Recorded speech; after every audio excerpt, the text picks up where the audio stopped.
My name's Glen Jennings and I'm the owner of the Lost to the 50s Museum at Cameron Park. I've always had a burning passion and hobby for cars. Like most Australians, grew up watching the American shows.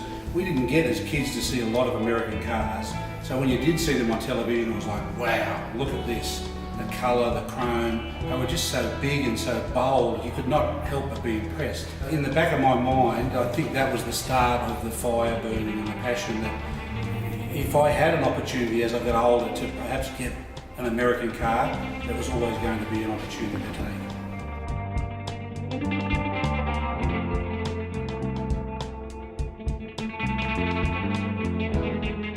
My first car was a Morris Marina 4-door. And it was baby poo yellow, brown interior, 4-cylinder automatic, and it was the saddest car on earth. And why I've gone off to the American side is because if that was the comparison, then you know which way I'm going to go. The poor old Maury was a sad old thing.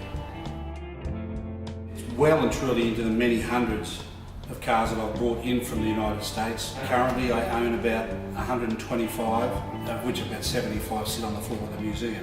If I look back over that time, the few cars that's come to mind that I wish I still had, there was a particular Mercury Park Lane, a 67 Mercury Park Lane. It was just a cracker of a car. I let that go to a friend of mine, that's for me part and parcel of it. But it'd be one I'd like to crawl back. But generally, I think the cars that I've let go have always been for the right reason, and it's to get someone else enthusiasm to my level, so they go off and spread the word about the hobby. So I don't have any regrets in reality. The heart of it is that these cars and this lifestyle and this community that I live in, it takes you back to a better time and a better place. We live in a world today that can be quite consumed with grief and bad news. I can tell you the minute you sit in one of these cars or go for a cruise in one of these cars, you get transported back to an era where it was a very happy world.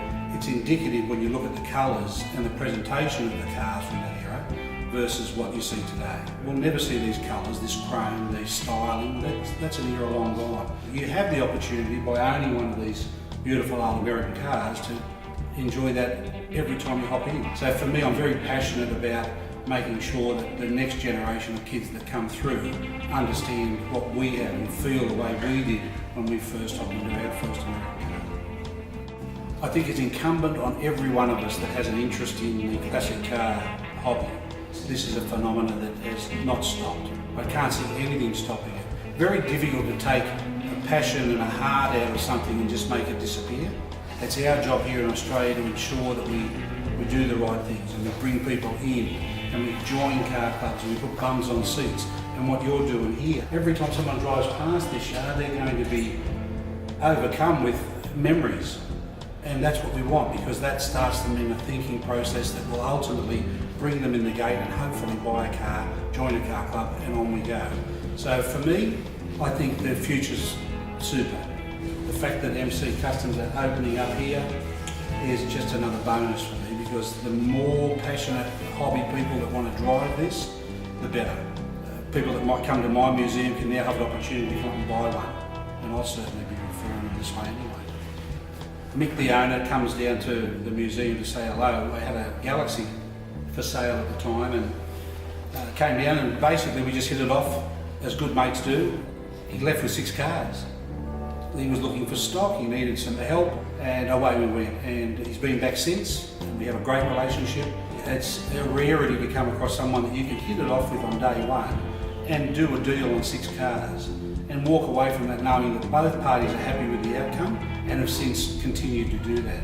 It's very much a beneficial mutual arrangement here where people will come to the museum and get excited and ask the questions, and we can just refer them up here, have a look. Some of my cars will be on the lot. Some of my cars that were in the museum are on the lot. So whilst you can't buy from me at the museum, you certainly can, Mick and the boys and Brad and the lads up there. So having come up here today to sit and see the end product, it's just brilliant. And the people that I've met, it doesn't surprise me. I expected that there'd be no shortcuts taken, that it would be a first-class facility, and it really is.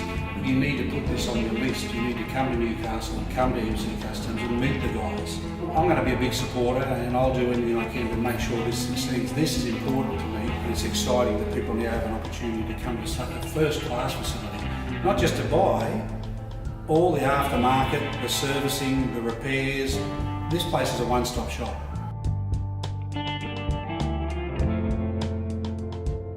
For those who don't know, Lost in the 50s is closing its doors towards the end of the year. There's a degree of sadness there, but it's also been 35 years of collecting, and it's a big undertaking. I've got grandkids now, and it's time to move on.